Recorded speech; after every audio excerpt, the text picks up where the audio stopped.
Hey, we have Eric Lee speaking. I'm super excited about that. I get to talk about him next week, but for now, Kurt sent a little video, so we're going to see that, and then you'll be up. Well, hi there. I was not planning on doing any video introductions this year for the people that were speaking when we were gone on our annual trip for family and all that. And thank you so much for allowing us to do this. It really is important and means a lot, and more so as time goes on. But bottom line, I was not planning on doing any video introductions for all sorts of different reasons. But something happened. And what happened is that when I was praying about who to have preach when I was gone, I really felt like the Lord said, have Eric Lee preach twice. Now, I knew when he said that had to do with something that's going on. And that is that God is doing something with the elders at Lake Sam. Traditionally, it's been Roger Maddox and John Yalkowski, and they've been our elders, so to speak. There's been other people that have been there too. But it just really felt to me recently, and I've been mentioning it in various places, where we're sort of doing this very carefully and prayerfully, thoughtfully. But that God has been mantling some additional people to elder this church. And Eric Lee is very definitely one of those people, and I've been saying that. And so what happened is that I felt like the Lord said to me, have him speak as an elder and have him do two things and have him elder the church while he's doing those two things. So that's what I had in my heart. That's why I asked him. Then I heard what he wanted to do. And I have to tell you, my first reaction was, that's exactly why I felt like the Lord wanted you to do this, because what you're doing is very much an elder thing. But then I also told him, but man, this is a high wire act. I mean, you're really putting yourself out there. You're really doing something that is incredible, needs to be done, absolutely the right thing to be done, but hope it goes well. Well, I just got off the preach call. I just got off the time where we talked about what he was going to do and so on. And I got to tell you guys, we are in such good hands. And by that, I mean the Lord. But it is the Lord through people.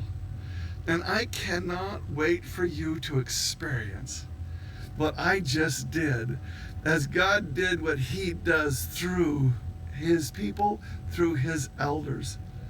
I am just so bowled over by God's care for us, and now he's going to bring us into a very special, important moment in this church's life and history. So I'm very excited for you to experience it.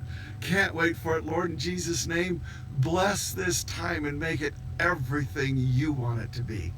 In Jesus' name, love you so much. Be back in just a bit. God bless you. Wow, that's quite the introduction.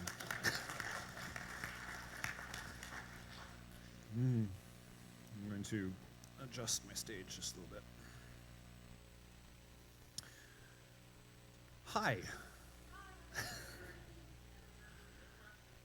Yeah. It's quite the setup. So yeah, it's like, how do you follow that?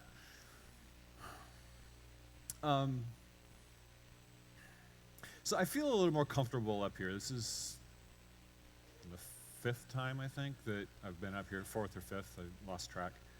But, you know, it's not my first time anymore, so I feel a little less panic, which is great. But this message today is a little different for two reasons. The first is what Kurt mentioned, that he asked me to preach 2 weeks in a row, which is a whole new thing, because now it's not just I have to come up with one idea, one message from God, but there's actually two. And honestly, I don't know what the second one is going to be. I have no idea. It will probably depend on the outcome of this sermon, so we'll see how that goes. The second reason why this is a little different is, well, just as I just alluded to, I did not have something in mind. In the past, I've come to Kurt and said, I have something that I feel God is giving to me, and I would like to preach. And then he would put me on the schedule, and that was all fine. But this time, he just came to me out of the blue and said, I'm going to be gone, and I would like you to preach. So now you have to go figure out what God is trying to say to all of us. Which I know he does that every week. but that's because Kurt is amazing, and let me tell you, it's a challenge. So what I want to share with you guys this week is actually the story of how I discovered what God wanted to say to us this week, and actually, it turns out what God wanted to say was actually the story. And so it's kind of, self-referential sort of thing. But I'm excited, and I think it's going to work out really well. So I want to talk about stories. In some of my previous sermons, I was very fact-oriented and talking a lot about science and things like that. But today we're going to do something a little different, so you can kind of relax. It's not going to be too hard on your brain. We're going to talk about stories. Okay, stories are powerful things. If someone has a great personal story that they are telling you, you can be transported into that story and just be lost in time. You can sit there for hours just listening. And I hope that maybe you'll find my stories interesting this morning. I hope that it won't be hours. We'll see. But even more important, even more powerful than a personal story that someone is sharing with you is a collective story that we own together. If a group of people has a history, and they can look at each other and go, yeah, you remember when? And wow, that was an amazing time, and it was really incredible what God did at that point. That shared story can pull a group together and give it a shared identity, give the group a shared purpose. And when you have those things, then a group becomes more than just a group of people. It becomes a community. And a community that has a shared narrative, a shared story, can stay healthy and can last for a long time and can do amazing and powerful things. So that's what I want to talk about this morning, is the story that we all have together as a church. So this morning, I believe that John Y. is going to pray for us, which is fantastic. Thank you. So, Father, I just thank you that you have brought Lake Sam together as a body. And, Lord, even that this story that we are living together is part of what you want us to appreciate and to capture. And so, Lord, I thank you that you've given Eric the words. You've given him the thought, the image. And Lord, I pray that you would just flow through his mind this morning, and that you would be what you want to communicate to us as a body, and that we would be edified, built up, and Lord, we would be used by you going forward as a result of this time. And we're going to give you all the praise. So just anoint Eric today in Jesus' name. Amen. Sounds great. So I did not pick John to pray, but that was actually a really great choice, because John was actually the very first person that I really met when I came to Lake Sam, before Kurt and Julie were here. And that itself is an amazing story, which I would love to tell, but it doesn't fit. And because I know you guys don't actually want to be here till 2 o'clock. But John, thank you. You were the first person who made a connection with me when I came here. Okay, so you guys are a captive audience this morning. So the first thing I'm going to do with you is I'm going to show you some vacation pictures. Oh, yeah, because everybody likes vacation pictures, right? So I hope you guys all got coffee. Okay. So last month, I went on my annual Pacific Crest Trail section hike. So, yeah, that's right. For anyone who has not hung out with me before, then you might not know what this is all about. So the Pacific Crest Trail runs from Mexico to Canada. It is 2,650 miles long. It runs through all three of the western states, California, Oregon, and Washington. And I started hiking sections of this trail 15 years ago. Started here in Washington. And loved it so much that I kept doing it year over year. And I thought at first that it was going to take me forever, that the trail was practically infinite. But as I kept doing this and just adding, 100 miles here, 100 miles there, year over year, it started to add up. And when I went out this year, I finished my section hike. I ended with 2,002 lifetime miles on the Pacific Crest Trail, which I think I'm pretty proud about. Thank you. Thank you very much. So I'm going to tell you a little bit about what happened to me this year. So I started in the Mojave Desert down in Southern California, and this is what it looked like. There was a lot of sand, a lot of sagebrush, Joshua trees, which are kind of fascinating, but they get a little old after a while. And there wasn't much else other than that. There was not a lot of water. There was it was often 15 or 20 miles between water sources, and actually the longest haul between water sources was 42 miles, and that took me close to 2 days to get through. And in the middle of that 42-mile stretch, it was so hot in the middle of the day that it was well over 100 degrees in the desert. And the only thing we could do is crawl under the shade of a scrawny little pine tree and just wait out the day. There were a couple of other hikers that I had never met before. They were perfect strangers, but we huddled together in the shade, and we napped together and ate and chatted and got to be good friends by the end of the day. It doesn't take long when you're out there. So the desert, yeah, it's not my favorite. It's it's a good place to visit, but wouldn't want to live there. There is beauty in the desert, but mostly in sunrise and sunset when you can't actually see the desert. Yeah, it's better. It's better that way. When you could just see the sky, then it is incredible and gorgeous, and I really enjoyed it. So as I was on my hike, I was thinking, okay, God, I need something to share in my sermons, particularly the first one. What is that? And I was really hoping that, I have 2 weeks to hike myself, and God is going to just really talk to me. And so I was standing, enjoying this amazing sunset, and I thought, okay, this is the moment, God. You can download to me. And there was nothing. Yeah. So, kept walking.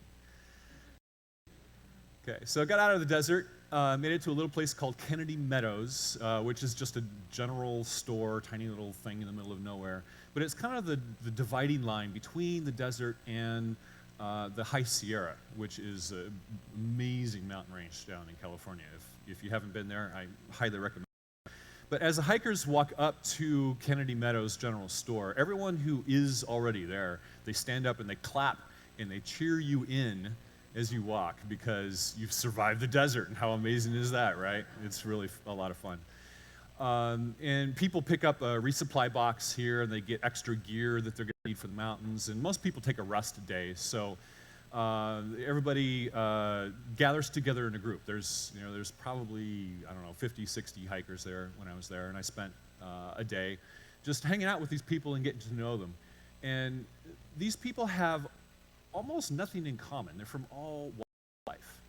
But when we're out there, we're a trail family because we have something that unites us. We have a shared story together. We're hiking the trail, and so we can look at each other and say, oh man, that 42-mile water stretch, how did that go for you? When did you start? How much water did you carry? And I saw the rattlesnakes, and that was amazing. And so we can come together and be friends and be bonded because we have something to bond around. Okay, so I went from Kennedy Meadows up into the High Sierra Mountains, which was incredible. Just breathtaking beauty wherever you turn. It's amazing. I had the opportunity to take a side trip up to Mount Whitney, which is the high point in the continental United States. It's 4,505 feet high, which is 100 feet higher than Mount Rainier. And I made it there at sunrise. I started hiking at 12:30 in the morning from my base camp so that I could get up there before the sun rose and I could enjoy the sun as it was coming up, sitting on the highest point of the United States. Whoops, let's get too fast. Okay, so Whitney was amazing. So I go back. There we go.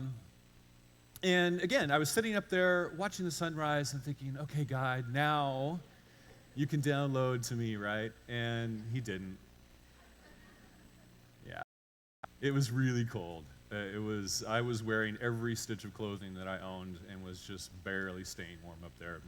My poor cell phone died after 10 minutes. I had just charged it up with a battery pack the night before so that I would have plenty of power for taking pictures and things up there. And it was so cold that the phone just said, nope, shutting down. So I had to shove it under my jacket and, warm it up, try to resuscitate it so that I could continue to take pictures for the rest of the day. Okay, so got down off of Mount Whitney and kept going. And the last full day of my trip, I got to a place called Forester Pass. Now, Forester Pass is not the highest point in the United States, but it is the high point on the Pacific Crest Trail itself. And it is at 13,200 feet, which is still pretty darn high. So you walk up this little mountain valley, and there's snow on the ground, no trees, no vegetation anywhere because it's just too high. And you get up there, and the trail seems to be heading right for this rock wall. And you're thinking, I thought that was supposed to be a pass here somewhere. And you kind of scratch your head, and then you realize at some point it sinks in. Oh, that's the pass. Okay, that's where we're going. And just to put a little scale on this, you might not be able to see, but there are actually 2 people climbing up that snowfield right there, okay? This is a really big wall. When you get up close to the top of the pass, this is the snow chute that is at the top of Forester. This is the most notorious little section of trail, I think, on the whole PCT. People worry about this for months ahead of time. But, when I got there, it wasn't that bad because to cross this, you could see that there were lots and lots of people who had walked there ahead of me. So there was a well-beaten track into the snow. And, I had crampons and an ice axe, and I had the appropriate gear, but I was able to make it across just fine because there were other people who had done it, and they had left a trail for me to follow. So I made it to the top of the pass, took the traditional photo at the top of Forester. I think every PCT hiker has this photo. And it was so worth the climb because at the top, this was the view from the other side. It just kept going. The beauty is, I run out of adjectives, right? It almost physically hurts because you just look around and you go, it is so beautiful. God, just stop. I am overwhelmed. This is blowing my brain. I can't handle it anymore. I need to go back to the desert for a minute. Okay. So anyway, so this was my hike, and it was spectacular. It was, I think, the high point of all of my 15 years so far. Really, really enjoyed it. And as I said, I was still waiting for God to tell me what to say to you guys. And he did, actually, but it was not in the moment that I was expecting. I was expecting it to be in, a glorious sunset or maybe a spectacular view from the top of a mountain. But actually, what happened was this. That's a pair of which are frozen solid. Okay, I had used them to ford a river the previous night, and I wrung them out really well, but they froze overnight because it was so cold. This was the morning of my last full day when I was getting ready to climb Forester, and I was anticipating that it was going to be a really difficult journey. It was super cold. As I was packing up, my fingers were so cold that they would barely work, and I picked up my socks, and I'm like, they're clunk, clunk, clunk. That's wow. Okay, and it was at that point that I went, why am I doing this? Sure, it's amazing, but I could be home in a warm bed, and instead I'm out here freezing my butt off, and at that moment, God said, okay, now you're ready to listen to what I have to say. And he started talking to me about journeys. He said, you're on a journey. As a long-distance hiker, your journey spans days or weeks, and you get up and you do this every day because, well, for long-distance hikers, it's hard to describe why we do it. I mean, if you have to seriously ask why, you might not really understand the answer, but it is about the things that you experience every day. It is about the freedom of simplicity and just the drive to just keep going, to do the next thing, experience the next thing, whether that is amazing or whether it's terrible. But there are other people on the trail that help you. We walk it together. Now, we walk actually alone. I mean, I'm the only one who can walk, right? I have to be out there. I have to get the blisters. I have to, get so cold that my fingers don't work. But I'm not there completely alone. There are people who can look at me and say, I know you're having a really bad day, but remember when it was amazing last week? And I could say, oh, yeah, okay. And I can come up to a section of trail that's really scary, but I could see, oh, people have already walked here and they've left a trail for me to follow. And God said, Lake Sam is on a journey as well. We are on a journey together. And in some sense, we walk our journey alone. I mean, we have to walk the steps, right? We've got to be there, but we don't walk alone. If you look around the room, look at each other, we walk together. We are on a journey. And so when we have hard times, we lift each other up. We forget why we're doing this, we remind each other.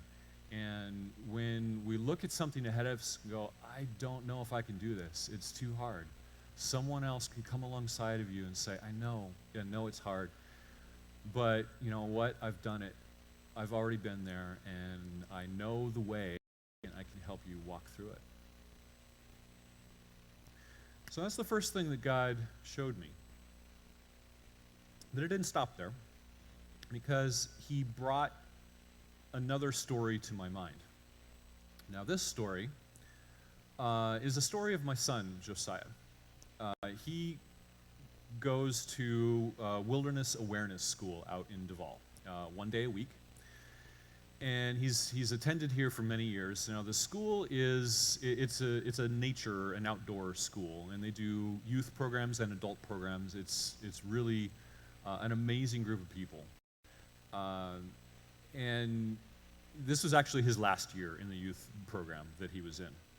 So there is an optional thing that students can choose to do as both a graduation ceremony and also as a coming of age ceremony. And Caleb did this too a few years ago, but Josiah did it just the day I left on my hike, and so it was still fresh in my mind. So I want to tell you the story of how this worked. Tamara and myself and Josiah, we went out Thursday afternoon to a place where we were gathering at a park in Duvall. And the leaders, the staff of the school, talked to us a little bit about coming of age, the process of moving from a child to an adult, and how important that is. And they had Tamara and me stand on either side of Josiah, and we put our feet and our hands together with him, and then a leader came around and they tied our wrists and our ankles together with string. And then they had us walk to another location, which was like some kind of demented three-legged sack race, but it was actually a five-legged sack race, which was really challenging. It was awkward. It was hard. I think we actually broke one of the strings at one point because we were pulling in different directions, and they had to come back and tie it back together for us so we weren't cheating.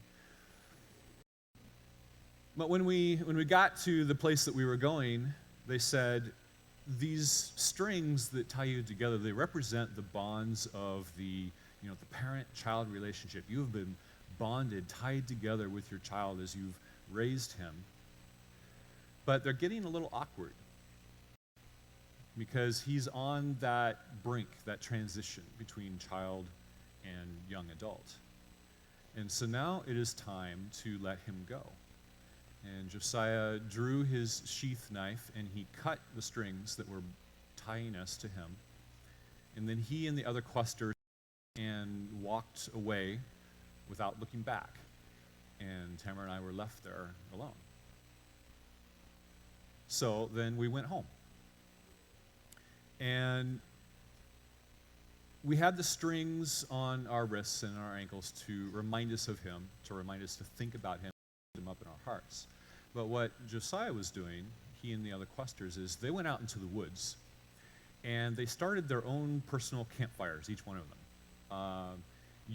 with a bow drill, like literally rubbing sticks together. Okay, this is what they taught my son to do. It's pretty amazing. But they lit fires and then they tended those fires all night long and stayed awake all night, more or less. Tamara and I had left some letters for the leaders to hand to him in the early morning hours, letters written by me and her and other important people in Josiah's life. And then the next morning we drove out to the land where the school is, and we all got together in this little hut that was smaller than the stage here, I'm pretty sure. And there were over 100 people crammed into this hut. And so there was 14 questers, so it was the parents of the questers, and then the rest of the people were staff and elders and adult students in the school, so the community of the school, and they were all there to witness the culmination of this ceremony. And we were packed in super tight. I mean, literally, we were, jammed up against each other. There was no possible way that you could avoid just, kind of sprawling on other people. And then we started to sing. And we didn't have any instruments. There was a little hand drum, but other than that, it was just a cappella singing. And we were singing in the questers from the woods. And as we started to sing, it was kind of quiet at first. But as the questers came up the path, we could see them coming. We sang louder and with more energy, and they entered the hut, and they came around and circled the campfire that was in the middle of the hut. We had reserved spaces for them. And it was like the audience, the community's voice just swelled to a roar. The forest was just echoing with the joy and the energy and the passion of people saying, "Welcome back. Welcome back to these people who are no longer children, but now you are young adults." So the questers went around the circle, and first they took turns sharing just a little bit about how their night had gone. Whether it was the fire got started really easy or whether they struggled, just some little vignette about what had happened to them during the night. And then they went around the circle again and they shared something deeper. What did the experience mean to them? And we got to listen to that. And then we went around the circle a third time, and that time each quester and his or her parents in turn stood up and they turned to each other and they spoke words to each other. And for some people, they were words of love and affirmation, and for some people, it was words of confession and saying, "I am sorry that I have not been the child or not been the parent that I should have been." Words of commitment. We're going to build a new relationship together, and I'm going to change things. And all of the community was listening to this. This was done in a public setting. And most of these people were strangers to each other. It's not like they had close, intimate bonds with all the, I really didn't know anybody. But I got to stand up and I got to speak words to my son in front of witnesses. And the entire community was so invested in this process that, as they say, there was not a dry eye in the house. In this case, it was almost literal. Sometimes it was hard to hear what was being said because there were so many people sniffling around me. It was just people were weeping openly at the intimacy that was being shared in a public setting. So this was a moment, capital M, moment. And it would have been easy for people to say, well, I don't know anyone here, and so I'm not going to fully enter into this moment. I'm going to hold back. I'm going to, say nice platitudes to my child or to my parent. Or I'm just going to listen with my arms crossed and not really feel, not really embrace what is being said. But people didn't do that. They fully entered in. And I was wondering, why is that? And then God said it's because that community knows what they're about. Wilderness Awareness School is about two things: making a connection with nature and making a connection with each other, with community. They specifically focus on community. So people know that that's what that group is about. And so when they come there, they come with that expectation. This is what we do. Even if this is my first time, even if I don't really know these people, I know I'm here to build connection with community. So so remember, all of this is playing through my head as I'm freezing to death in the middle of the High Sierra, okay? But I was thinking about this experience that made such a powerful impact on me. And God said, I give moments, with a capital M, moments to Lake Sam, too. And you as a community, as a church, can choose whether to enter into those moments or not. And they don't happen all the time, but they happen when I give them to you. And your choice then is to either sit there with arms folded going, I'm not sure I really want to put myself out there that way.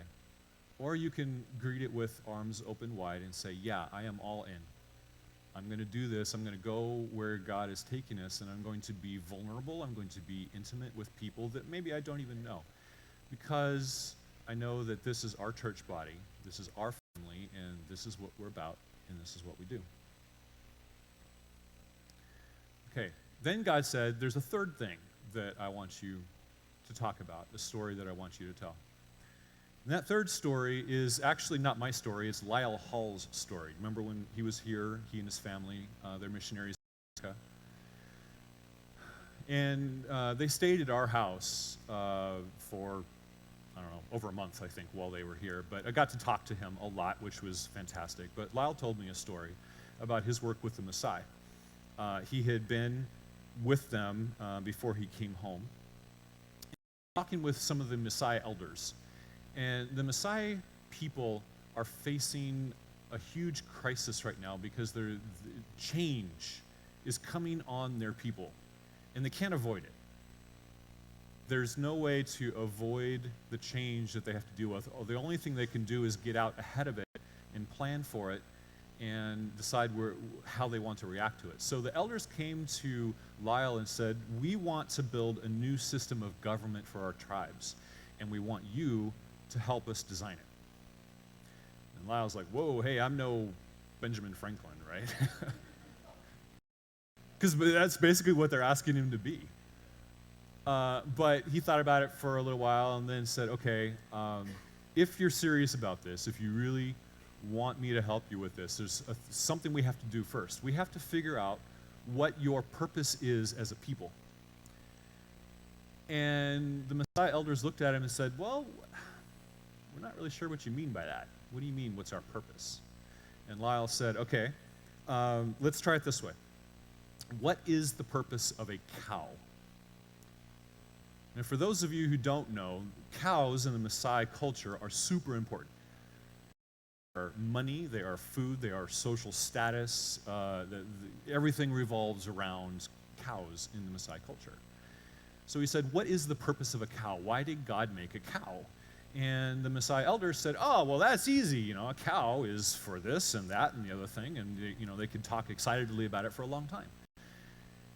And Lyle said, okay, great. So now what is the purpose of the Messiah? Why did God make the Messiah? And the elder said, oh, we understand now. Wow, that's a really hard question. That's a really good question. That's a question we can't answer right now. It's going to take us like 3 months to figure that out. And Lyle said, well, that's good because I'm leaving. So actually you have like a whole year. So good luck. I'll see you later. When I come back, hopefully you will know what your purpose is, and then we'll know where to go next. So I don't know the answer or the end of this story. That's where it stopped. And Lyle is going to live the end of that story here pretty soon, and I'm excited to see what happens. But God said, think about purpose. He said, what is the purpose of Lake Sam? Why did I create Lake Sam as a church body? Why do you exist? Why did I put my spirit in you? And I thought, wow, that's a really good question. That's a really hard question. And we have controlling scripture that's been with us for a really long time now. This is basically John 17 rephrased. One with God and one another, that the world may know. Now, this is our purpose. This has been our purpose for a long time. And if you've been here for very long at all, you know this. But this phrase right here, as great as it is, and I love it, it's kind of like a black outline in a coloring book. You open up the book and it's just a bunch of black and white. And I think what it needs is some color, some crayons to fill in, to make it a little more organic, to make it personal. And the way we would have colored in that picture of our purpose 15 years ago, or 10 or 5 years ago, is not the way we would color it in today, because our church body is constantly growing and changing. We have people that join us, we have people that God takes elsewhere, and those of us who remain are older and hopefully wiser. Right? So what is our purpose today? It's not enough to just skate by on what we thought our purpose was a while ago. We need to constantly be really reevaluating. Okay, so then finally God said, I want Lake Sam to have a conversation. I want Lake Sam to have a conversation about the journey that you're on and the moments that I bring to you that I'm asking you to enter into. And I want you to talk about your purpose. What is the purpose of Lake Sam? So, at this point, I'm going to actually have a conversation with all of you guys, because it's not something that I can tell you. I can't tell you what our purpose is. It's not possible or useful. We get to discover what our purpose is together, because this is a shared story. This is not my personal story. This is our shared story together, our identity, our purpose. So, some of the things that I would like to talk about, and these are prompts to help you get started thinking about this, what you might want to share with our family this morning. Things like, why did God bring you to Lake Sam? What was his reason for doing so? Does the community help you in the journey that you're on? What makes it possible for you to enter into those God-given moments? What gets you over that hump from going, to, okay, I'm going to do this? Why did God make Lake Sam? What's our purpose? Is God speaking something to you that you could share with others, and that we can all go, oh, yeah, that's it. That's why God made us. And then maybe what keeps you going, what keeps you here when things get tough, because things do get tough. Okay? There are some ground rules that I want to set for our conversation. First, I would like people to focus on who we are, not what you wish we were. Okay? There's an appropriate time to say, these are our weaknesses and we need to fix them. We need to do better at X, Y, or Z. But that is not this morning. Okay, this morning I want to talk about what we do well. I want to talk about the shared story that we already have and that we can remind each other of. Secondly, we do need to keep it brief. When we're sharing stories, when we're sharing a testimony, this is what God did, it is so hard to cut it down to just a few minutes. I'm already going well over the time that I had budgeted for my part of this message. So I know how hard it is, but I would like to get through a bunch of people, so really you need to just pick out a short point that's just a couple of minutes and share that. And all of the complicated backstory, maybe that can be held and shared with people afterwards. Go to lunch with someone and unpack that, get into the details there. And then lastly, as Kurt says all the time, if you do not often speak in group settings like this, we especially want to hear from you because we want to hear from all of the voices in the room. This is perhaps one of those moments that we can enter into. So if you really think that God has something for you, I'd like you to embrace that and stand up and speak. Okay, so I'm going to put the prompts back on the screen, and I'm going to open it up now for a conversation. What is it that God is doing in us? So I have a couple of people with mics. Do need you to wait for the mic so that folks who are watching online can hear you, and we can share that with others as well.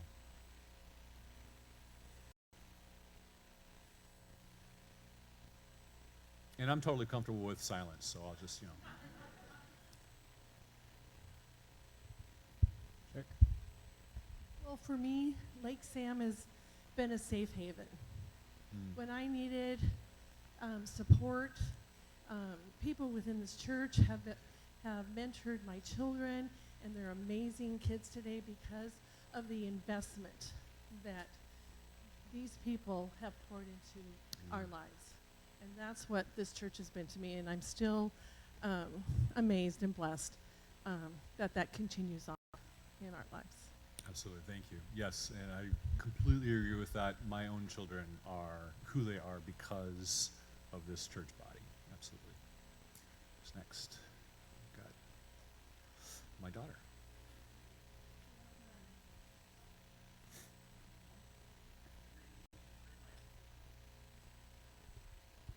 Hello. Haha. As a youth, this church has been like a place that I have grown up in. This has been my playground, basically. And as I'm getting older and starting to make Christianity my own faith and not just something that my parents tell me, it has been a safe haven and a firm place where I can ask questions and explore without being put down or worrying that I might topple over the edge. And I've also, as I go to Overflow, the youth group, it's been where I can meet new people who come from different cultures, even like just because I've been homeschooled at like public schoolers and different pieces of different new ideas to learn about. Thank you. I kind of like her.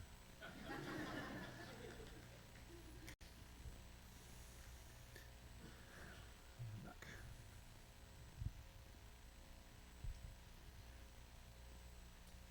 We've been at Lake Sam for quite some time, and even spent some time away and came back. And if I were to choose two words to say what Lake Sam is, diverse and honest. We come here and stay here because it's a place where you find people across race and income and all different aspects of life and impact, and I love that. And it's honest because it's a place where the body is really doing it. It's not just a homogenous. When we were away, we went to different churches and they were homogenous, and I came back here in part personally because I love the fact that it's this body doing the work of the church through honest and diverse ways. It challenges who I am. And that's one of the reasons why I'm here. Yes. Okay.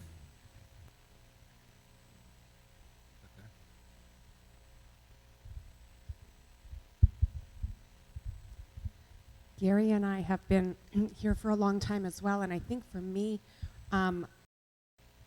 what I like is that we do share this story. I like the longevity of it.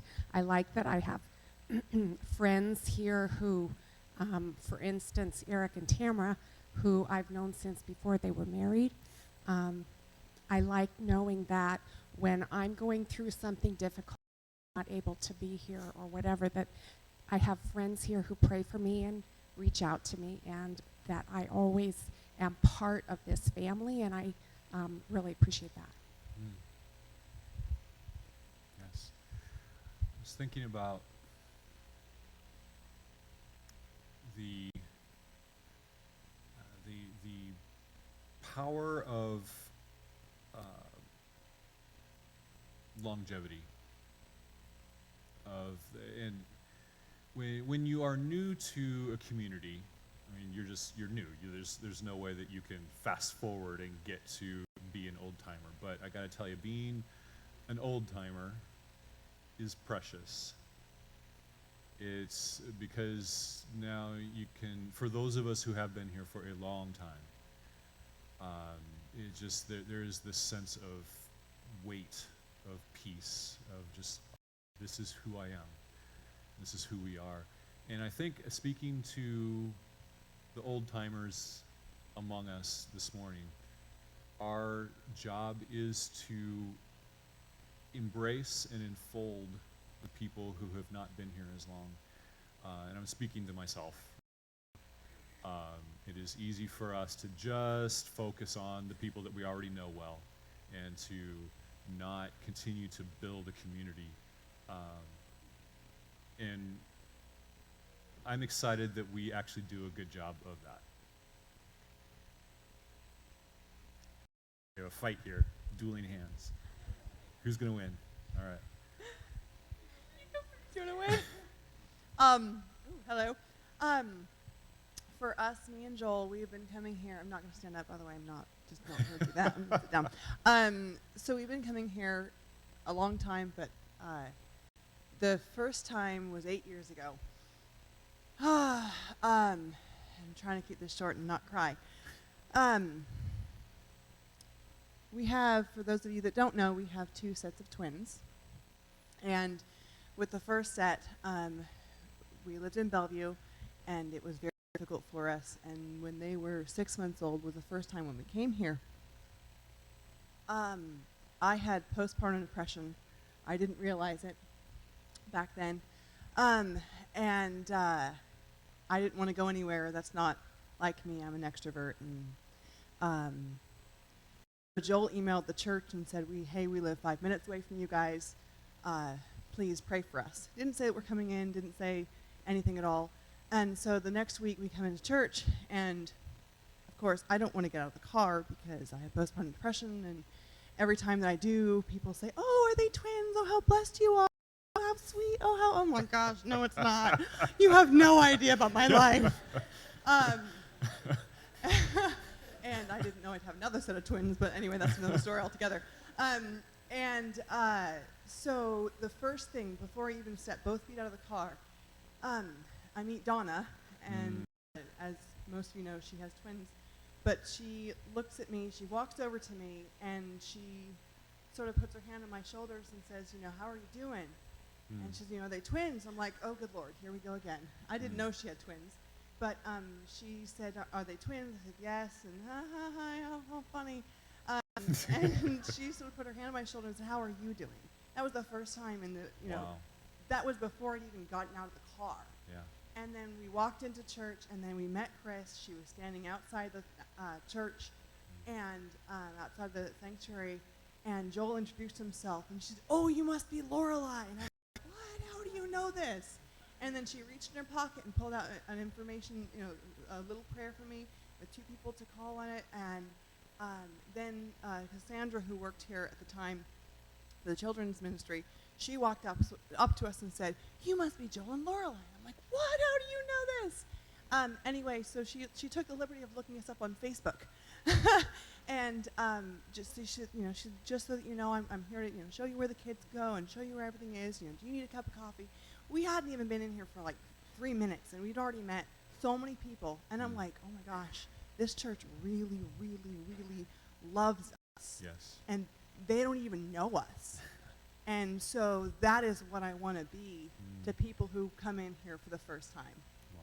because that was incredible. Wow. So Thank you. Thank you very much. I'm Becca Joe, and I'm not an old timer here. I've been coming here less than a year, but more than half a year. Woo-hoo. I've always gone to the same church that my parents went to.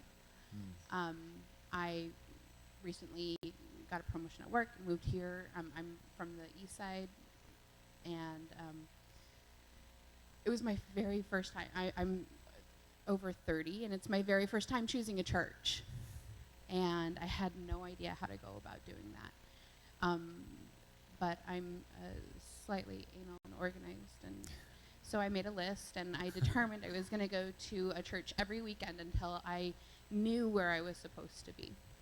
And this was the second church that I came to, and I had to force myself to go to the other 5 churches on my list. And as soon as I finished my list, I was back here because, like Eric said, this place, the people here just embrace and enfold people who come here. And it just, and not just that, the thing that struck me here was that first Sunday that I was here was how not just welcoming you are to other people, but how welcoming you are to the Holy Spirit. And that, it was like every thought, every dream I'd had of a church to attend on my own was answered that Sunday. This is my home. Wow. Thank you. Over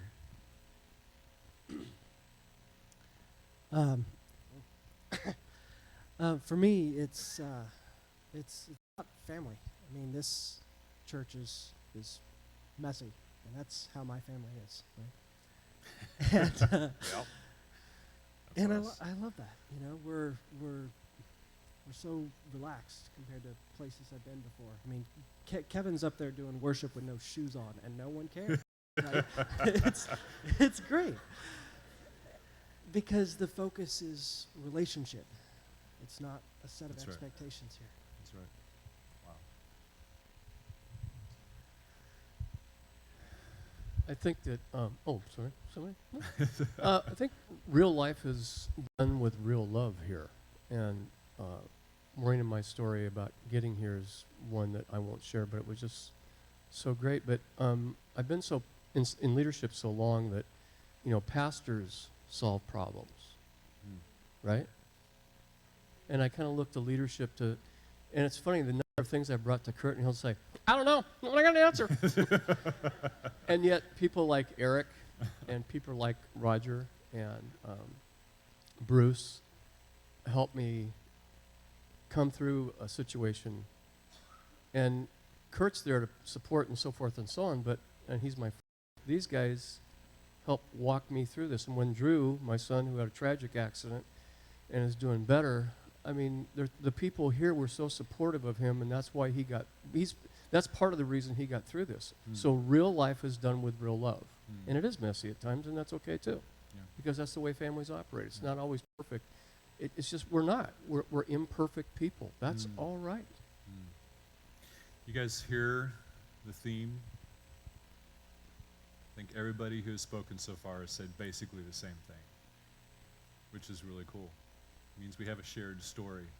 I was a little afraid that it would just be all over the map, mentioning completely different things. But of course, God comes through. You guys come through. My family comes through. For me, thank you.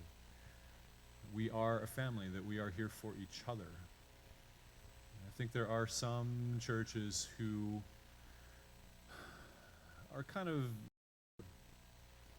transactional, right? You come up and you show up on a Sunday and you give your money, you receive a sermon, and you leave. And that's not who we are. We are about each other. And even if we lost Kurt and Julie and all the rest of the staff in this church, we would still be here. I mean, God forbid that ever happens. But who we are is not defined by the business of Lake Sam. Who we are is defined by all of you guys. Over here. You know, when we first came, there were about 40 people here. And after a few weeks, I said to my husband, "What are we doing here? I'm never going to fit in. It's so tiny." Yep. And he said to me, "This is where God has us. This is where we need to be. Can you trust me in this?" I thought, "Oh, okay." Well, needless to say, within a very few years, this was exactly what I needed. I went through the darkest days of my life, and this community held me up. They helped me walk one step at a time when I couldn't put one foot in front of the other. But the incredible thing, it wasn't just for that moment. They were there immediately when I needed them. They have stuck with me, and I know to this day, if I have a need, you guys will be here. And that just provides a lot of comfort, and I think speaks highly as to who you are. Yeah. You lost your husband shortly after I lost my father. And whenever my mom visits, she makes a point of seeking you out because you guys share a story together for that. I'm not standing up either, sorry. Okay. For me...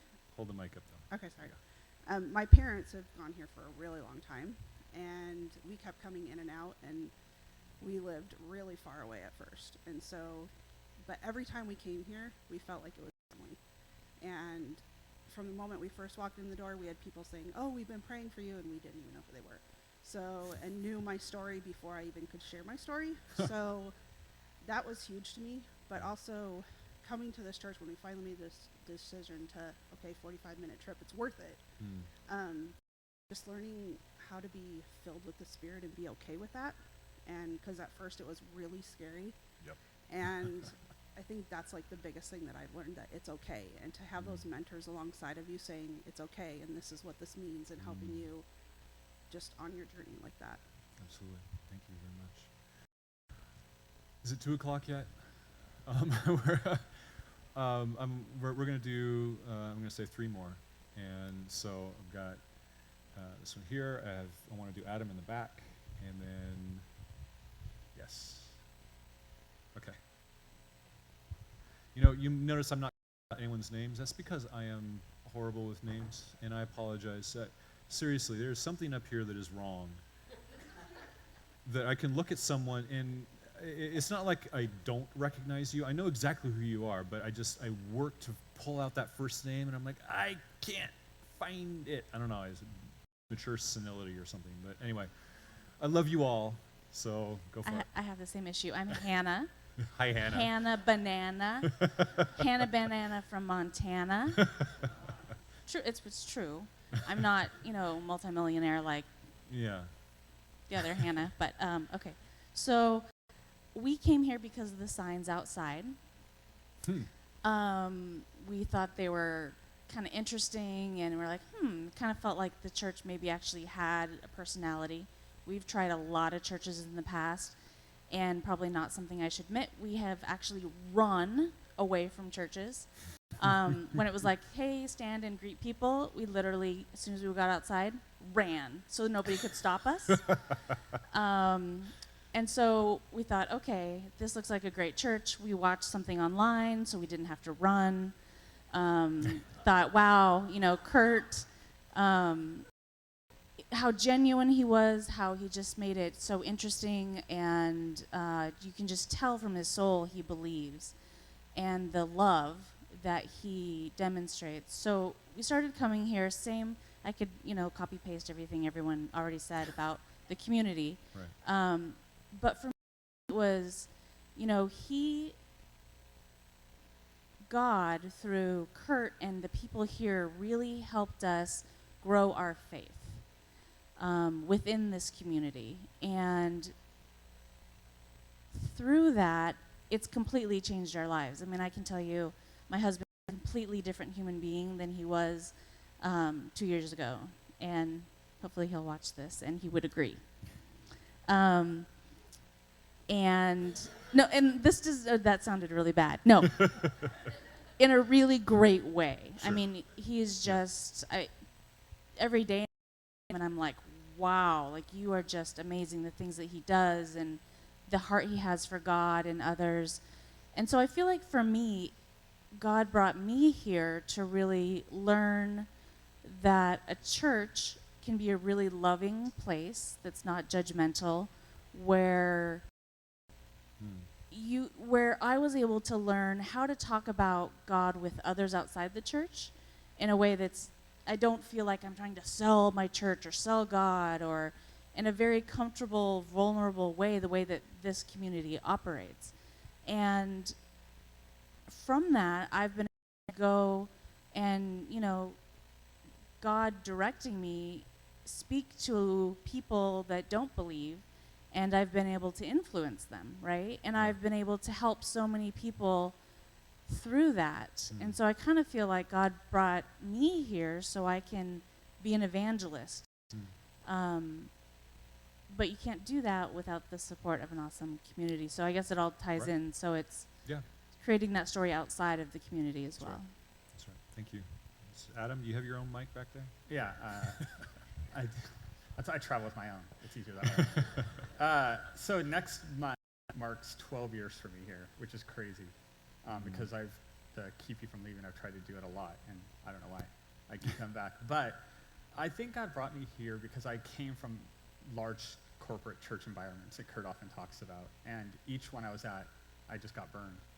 And so when he brought me here, I had people that took chances on me when I was hurting. You know, like Josh and Justine, you know, like huge mentors where I just needed someone to give me a chance, and they gave me one. You know, a wife that showed me what love is again. You know, a church family that showed me what a family is, not a corporate church. And I think what's so unique about Lake Sam, to me at least, is we're a body of people that are just doing life together and Christianity together. And I can't think of another church where the pastor is like, I'm out, someone preach. Or come up and I'm going to give you a mic and let you say something during worship. Or, you know, you play, let's try having you be a worship leader. You know, like that doesn't exist. I think we would get laughed at, you know, from these mega churches where professionals do it and you just sit there and write your check and sing a song and leave. And it's so unique that God has given us the opportunity to learn what ministry is and actually be in that role. And I think, I can't imagine not being here. Like when it has gotten tough and I've been like, I'm out, you know, like I feel like my heart goes, but what would I do? Where would I go? You know what I mean? Like you need that family aspect of it. That's exactly right. All right, Kimberly, you want to wrap us up? Hi, my daughter, our daughter brought us here. Amber, she's not here today, she's traveling. And we've been over here over 15 years. I got my pin, so you can look forward to yours. And I just, the thing I can't express enough is this has changed me. That when your longtime friends and your, not so much your family, they have a little hard time seeing that, but certainly my longtime friends have been able to look at me and go, you are so different. And no, I couldn't hear a better compliment to say that I am not the same person, even from what I was a year ago. And I just, as I look at all of you and pray for you, it's something I love to do, that I learned how to love that here. And I learned how to love the word here. And I can't, for those of you who are just coming in the door, I can't wait to hear your story about how this family will change you. Wow, thank you. So, Lake Sam is on a journey together. And we have moments that we enter into together. Thank you for entering into this moment this morning. And God has given us a purpose, and I think we really heard the purpose loud and clear. The purpose is to be a family. You know, going back to our controlling scripture, one with another, or one with God and one another, that the world may know. And Kurt, when we were reviewing the slide deck and doing the preach call, he said, hey, you might consider, when you write out that statement in the slide, put the ellipsis, the ... between the one with another and that the world may know, because he said that kind of conveys to me this idea that the world knowing who I am is simply a natural consequence of us being one with God and one with another. We should be the kind of community that people look at us and go, wow, I want to be a part of that. What makes you guys so powerful, so strong together? And we could say, well, that's because we have God, because we have the Spirit flowing through us that gives us love for one another. So thank you for participating. Next week, we'll find out. But I expect that it's probably going to be something about family, because that's definitely what God put on our hearts this morning and what we've been speaking about. So we're going to go ahead and do communion. So you can reach down in front of you. We do communion every week. And it can be a little rote. Just something that you do. You don't really think about it. You're just on automatic pilot. But this morning, I want you to think of doing this together. This is not just something that you're doing by yourself. We are doing it together as a symbol of our unity. It's a symbol of something that we believe in together. So we have Christ's body, the bread, is a symbol of what he did for us to be broken. So like we do, you can reach down there and break it, hear that snap all across the room. His body was broken for you and you and you individually, but it was broken for us. He wanted this to happen. So take this and remember what he did.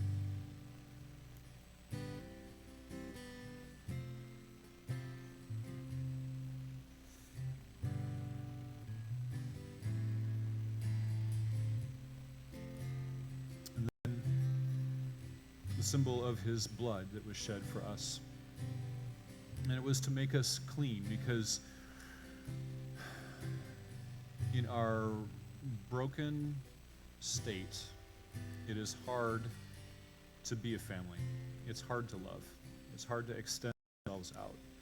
But his blood can wash us clean and get rid of that stuff that keeps us apart, that drives wedges and fractures us and puts a stain on our relationships. So we are now clean, and we can interact with each other and love each other in that state of love. Take this and remember what he did for us.